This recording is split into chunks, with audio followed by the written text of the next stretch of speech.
parentheses. If you're not sure, you can always put every term in parentheses. There we go. All right. 3 is just part of the formula. Again, wherever I see an A, I put a 2x squared. Wherever I see a B, I put a 3.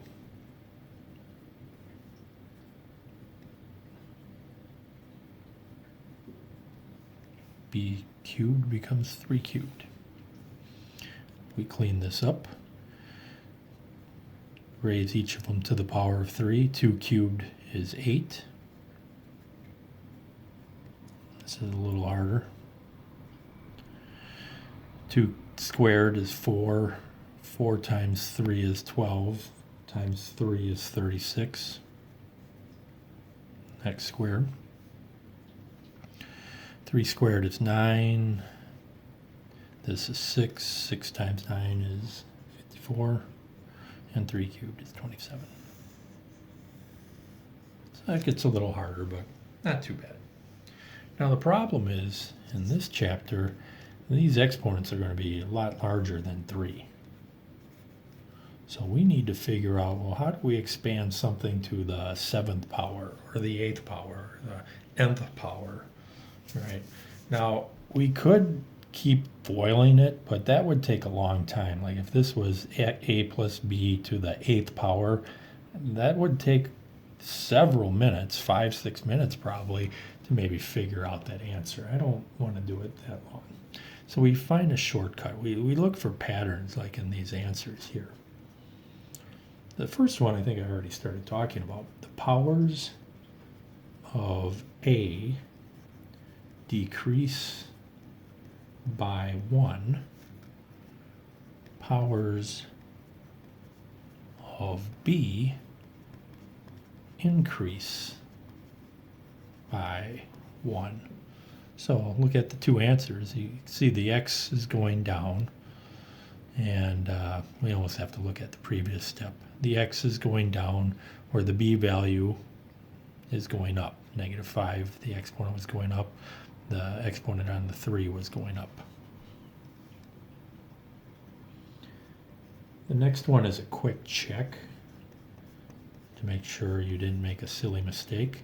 The sum of the powers in each term is n. So in both these it was raised to the 3rd power, so n is 3.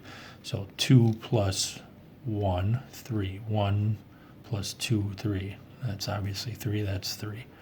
That's 3. 2 and 1 is 3. 1 and, whoops, no, that doesn't go there. 1 and 2 is 3, and there's 3. So the exponents add up to the n value.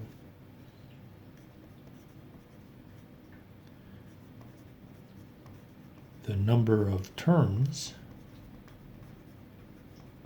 is n plus 1. So both these were raised to the 3rd power. You can see there are 4 terms. When it's raised to the 2nd power, we get a trinomial, 3 terms.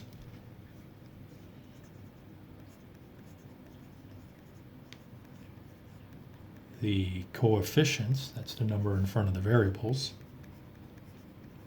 of the terms, we use Pascal's triangle. I may have talked about this briefly throughout the year.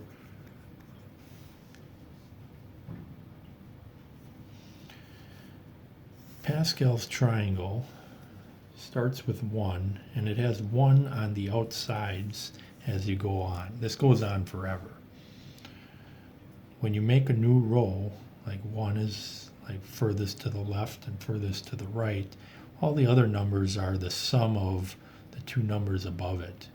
1 plus 1 is 2. All right, the next row, again, we put 1s on the edge.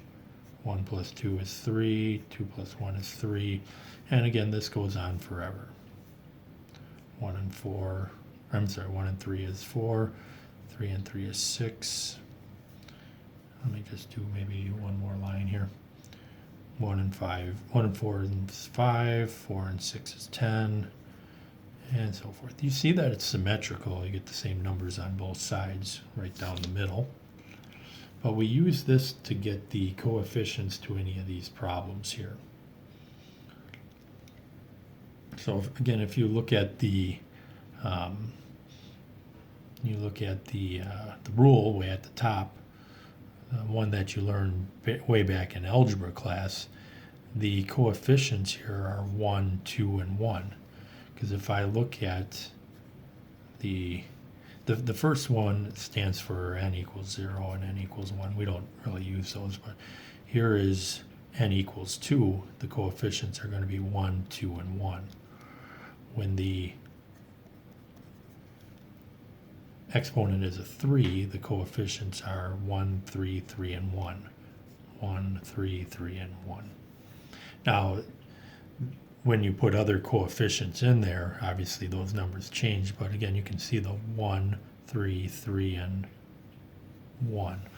All right. So this keeps going forever. All right. So now let's do one that's a little bit harder. Or let's do a couple. Let's expand a plus b to the 4th power. So we know the powers of a decrease by 1. So we start with a to the 4th, b to the 0. We have plus signs between them always. So now it's a to the 3rd. Now if you notice, I'm going to leave a little room because I know there's a number that goes here. B to the 1st, a to the 2nd, b to the 2nd, a to the 1st, b to the 3rd, a to the 0, b to the 4th. I can check to make sure all those add up to the n, which in this case is 4.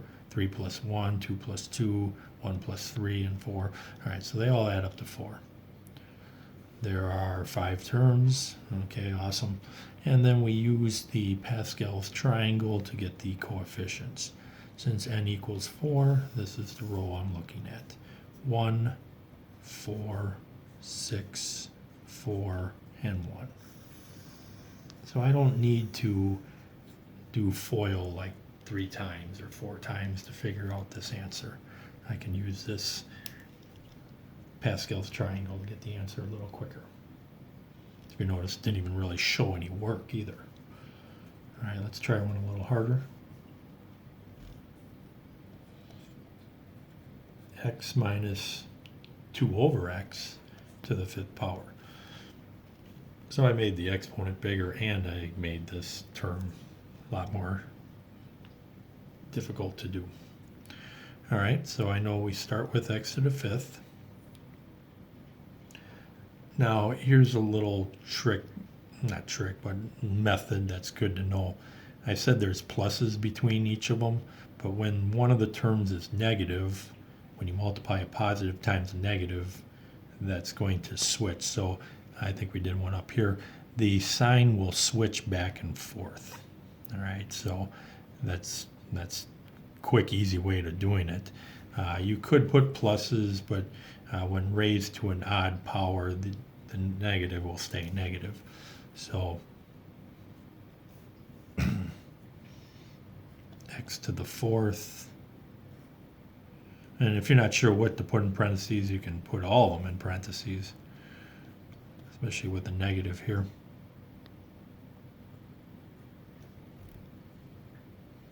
Oops. I guess I'll show that negative thing a little bit later in this step. But if I was skipping some steps, I could, I just know that they're just going to rotate back and forth. But for right now, I'm just going to put a plus for each of them. Just got a little ahead of myself, I guess. So the x value is going down each time. The y value is going up each time.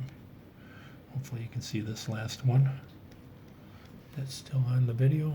I think so. Whoa. Actually, I'm going to push this up a little bit. Now, if you notice, I put the 1s in because I know this isn't my final step, so it just helps me a little bit there. Now I can just clean it up. This is x to the 5th.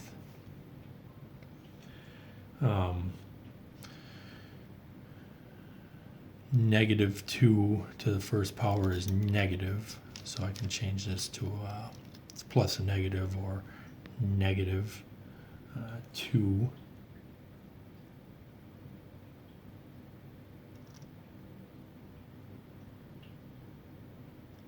Oops. I knew something. I was just pausing for a second because I know I was forgetting something. What am I forgetting? I'm forgetting the coefficients.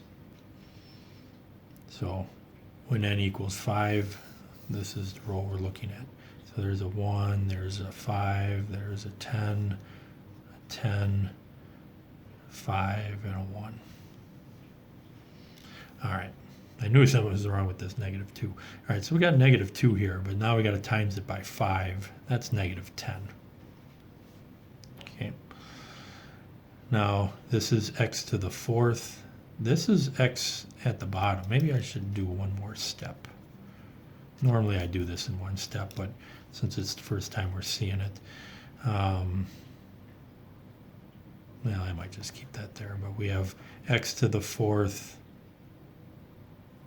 I know what I'll do. I'll do it this way. Like I said, I usually skip this step. That's why I'm having a little trouble writing it. Nah, I guess. So 4x is at the top, 1x at the bottom. That's x to the 3rd. Okay, now I can see, I know how I can write this now. Bring the 10, bring that down, figure out what that is. So the negative squared is positive, x to the 2nd. All right, now I can, on the next step, just figure this out. 10 times 4 is 40. 3 x's at the top, 2 at the bottom. That just becomes x. Probably see a pattern here. X to the 5th, x to the 3rd, x to the 1st. Next one's going to be x to the negative.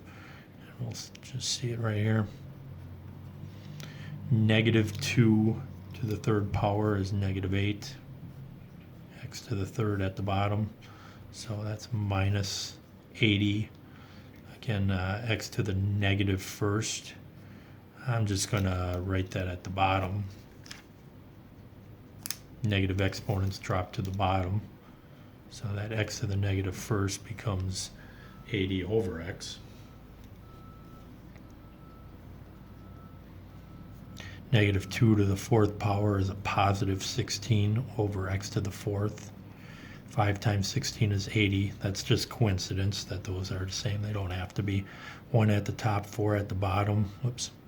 Is x to the negative 3rd, which drops to the bottom. And then the last one, negative 2 to the 5th power is negative 32 over x to the 5th. So again, like I mentioned before, I know that these signs are going to alternate back and forth if it's a minus. Just like up here, they alternated back and forth. There's always a pattern with the exponents too. Usually it goes down by 1, but this was a little more challenging problem, so it went down by 2. But you will see that pattern always. All right, that's A. Now, in the same day, so we're still on Thursday, we would actually do B. If we actually had school, we may not have finished it, but we would have started it and finished that and part of C tomorrow. Binomial coefficient. Written as a vector. N choose R. That's how you read that.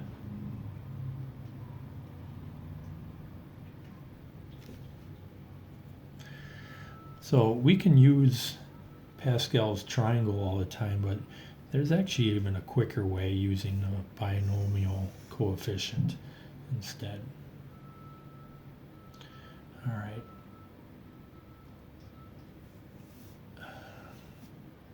What this refers to is a combination.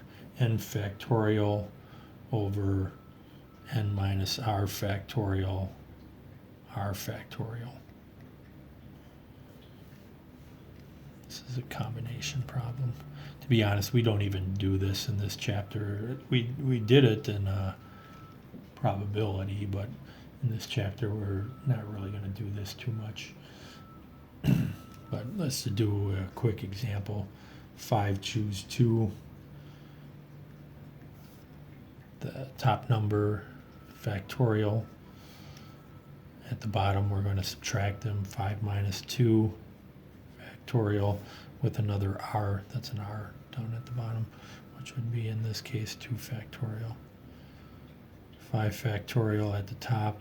3 factorial, 2 factorial at the bottom. If you remember what a factorial is, it's all the integers down to 1, the product. At the bottom we have 3 factorial. See how I line that up? The 2 factorial, I'll just put it in front. So I'm just showing how you get the answer without a calculator. 5 times 4 is 20, divided by 2 is 10. So if there are 5 people and I got to choose 2, doesn't matter the order, there are 10 ways that can happen. What's good to know is that when the top and the bottom number are the same, it's 1. And when it's n choose 0, there's only one way that occurs. So this actually is important. This is good to know too. So when you get good at these or more familiar with these, you can get a lot of the answers without a calculator, and it's actually quicker a lot of times to do it without a calculator, especially when the numbers are fairly close together. Let's just do one more. 11 choose 7. And this time let me just show it on a calculator. I just got to grab it for a second.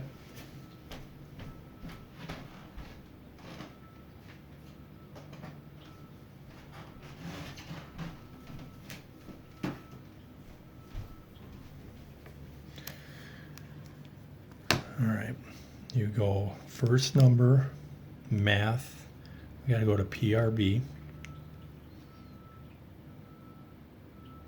We're doing combinations here, so that's 3, and then the second number.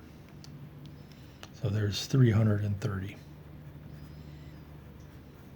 Let me just show the first one. So 5 choose 2, 5, math, PRB, so I can go left arrow. Again, we're always doing combinations, so that's 3. Second number was a 2, and there's our 10. So I showed it to you without a calculator, showed it to you with a calculator.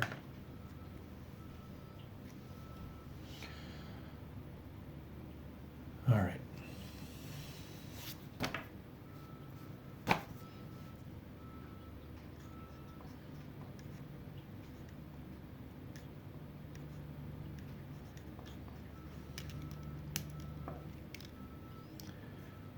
So let's evaluate this problem. This is how the problems are going to look in the next lesson, which will be next week, I guess. So this is kind of a little preview of what we're doing next week. It's actually going to be flipped around, but it doesn't matter. So it takes a little while to do these on a calculator. So that's why it's good to know some of these little shortcuts. So it would be nice to know that, 4 choose 0 and 4 choose 4 are both going to be 1, because it does take, 20 seconds or so, maybe 10 seconds to get these answers. 4 choose 0. All right, so whatever, that took 10 seconds, whereas if you know the rule, it took you a half a second.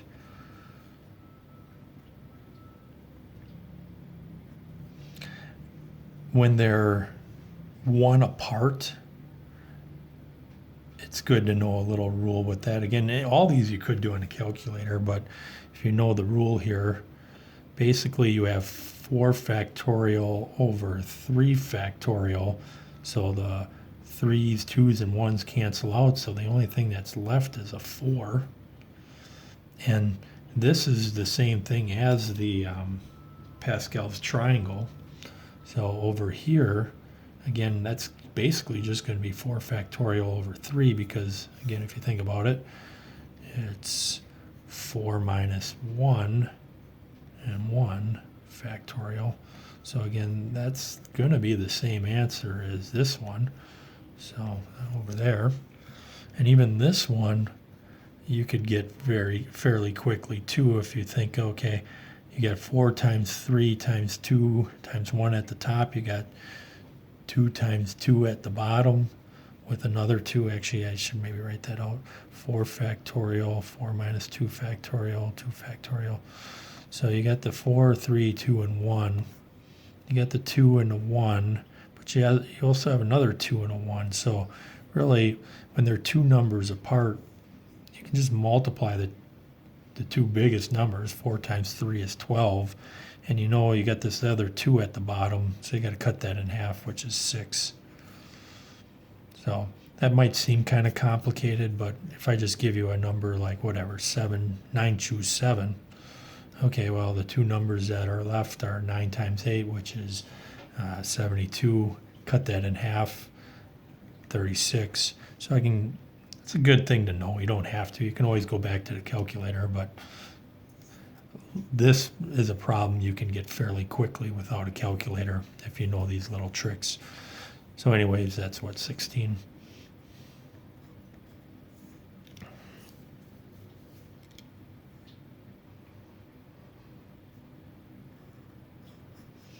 If they give you a problem like this, because there's one on the test that has like 12 of these, so it could take a little while to do it.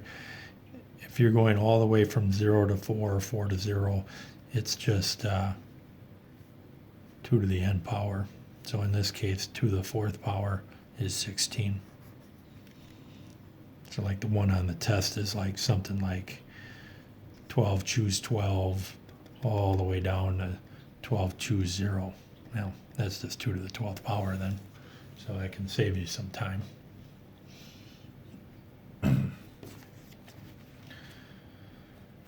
Okay, let me just double check to make sure that's as far as we want to go with that lesson. Yep. All right. And then we're going to start, so this is technically Thursday. We're going to start the first part. Let's see, it looks like we'll quit right there. Okay. All right. So this would actually have taken 2 class periods. So we'll start it here, which would be a Thursday, or a Friday actually, because we don't have a quiz with this section. And then the following Monday, so when I do the next video, we'll finish it off. All right, so the binomial theorem, we kind of got a little taste of it on the last example. So we're going to basically put the Pascal's triangle into this formula. So we're using some of the same concepts. We know that the first term is a to the n, and then that decreases by 1. B will increase by 1 as the power. All right, so I'll just skip a little room here. So this would be a to the n minus 1, b to the first. And again, those add up to 1. I'm sorry, add up to n. Leave a little space. And I can put these in parentheses too. A to the, oh no, it's going to get messy. A to the n minus 2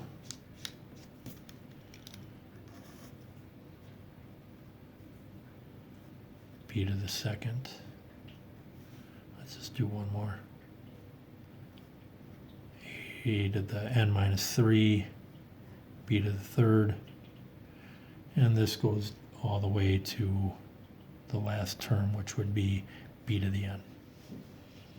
Now that coefficient is Pascal's triangle. All right. Now, yeah, you could memorize the triangle, or you could keep drawing triangles to figure it out, but you can also use the binomial theorem, which will just be n. So the first one is basically n choose n. The bottom number will be the exponent on the a value. There are other ways of doing this, but I think this is the best way. So the first one is technically n choose n, which is 1. So we don't really write that down. Then it's n choose n minus 1. Over here, the exponent is n minus 2, so it's n choose n minus 2. N choose n minus 3, and choose n minus 4, until finally the last one is basically n choose 0, which again is still 1. So here's our formula. So we will make basically 3 parentheses for each term. So these can get pretty lengthy. Again, the number of terms. This is review from previous lesson. Number of terms in binomial expansion is n plus 1.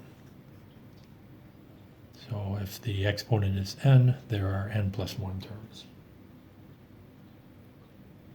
So in other words, raised to the 0 has 1 term. Raised to the 1 has 2 terms. And so forth.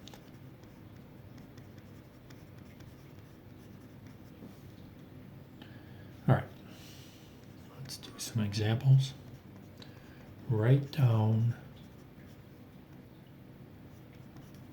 the first 3 and last 2 terms of the expansion of, and we're going to start with a hard problem right away, 2x plus 1 over x raised to the 12th power. We always want to simplify these down unless it says don't simplify. This one gets kind of tedious with the work, so they try to avoid doing a lot of tedious work. All right, so we want the first 3 terms. All right, well, the first term is just going to be a to the n. In this case, it would be, this is my a value, and this is my n. And you can see why we don't want to simplify. 2 to the 12th power, that's a huge number, so we're good right there.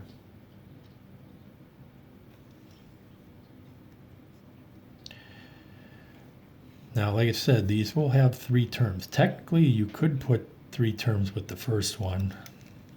I probably wouldn't write this down, but I'll write it real lightly. Like this would be 12 choose 12. And this would technically be the last term to the 0 power. But we don't need to. You can write them down, but the first and the last term, you really only need 1 thing in parentheses, but everything inside of it will have 3 parentheses. All right, so I'm thinking 3 parentheses right away here. This decreases by 1. Now you should probably put it here. It doesn't technically matter the order, but the A is the second one you write down. So we're going to decrease that by 1, so it's to the 11th power, and then the B value is to the first power. Again, those have to add up to the n. Those have to add up to 12. 11 plus 1 is 12. And now we can do the coefficient. So we could make the triangle to 12. I don't really want to, but I can just, I know the top number is n. Choose the exponent here. 12 choose 11. So this was 12 choose 12. 12 choose 11. The next one's going to be 12 choose 10. All right, so it doesn't matter the order you do it in. This is my A value going to decrease again by 1. My B value is going to increase by 1. So I want the first 3 terms. All right, those are the first 3 terms. If I needed the next one, it would be 12 choose 9, 2x to the 9th power, 1 over x to the 3rd power. But they only wanted the first 3 and then the last 2. I don't have to put these dots in. Now, I'll be honest, I would find the last one first. All right, so the last term is the B value to the 12th term, 1 over x to the 12th term. Now I got to just work it backwards. All right, so I know this is 1 over x to the 11th term, and it must be 2x to the first term. This is 12, choose. Now this number is going down. This is 12, choose 0. So this is 12, choose 1. Remember, these coefficients have to be the same because it's symmetrical. The second term and the second last term would have the same coefficient. So that was a little harder at the end, working backwards. But there's your answer. Okay. Find the coefficient of x4, x to the fourth, in 2x minus 3 to the fifth power. Now, we only have to find that one term. It would be like this term, the second term, but you might as well, just to get some practice, let's just find all the terms to this one. So let's write down the first term, even though we technically don't need it. The first term is a to the n power, so in this case it's 2x to the fifth power. That's not the term I'm looking for, but whatever. I can cross it out or whatever, I can just ignore it. If you remember, if this is a minus, we're going to switch the signs here, all right? But to be honest, again, we don't have to do that right now, but we know that it's going to be negative. So the next term, all right, let's get our 3 parentheses.